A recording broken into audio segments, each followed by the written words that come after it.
Ito yung hotel na nistayan namin sa Patong, Phuket. Pinipili talaga namin yung budget-friendly na hotel na merong free breakfast. Okay na okay naman yung breakfast nila dito as you can see sa mga previous reels ko. Ito yung mga room nila.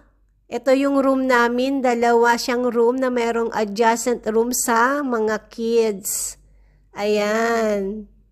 Usually naman, ang mahalaga is comfortable kang matulog kasi palagi ka namang nasa labas pag nagtra-travel. Ito naman yung view sa veranda ng room namin at meron din silang swimming pool dun sa rooftop. Ito yun oh.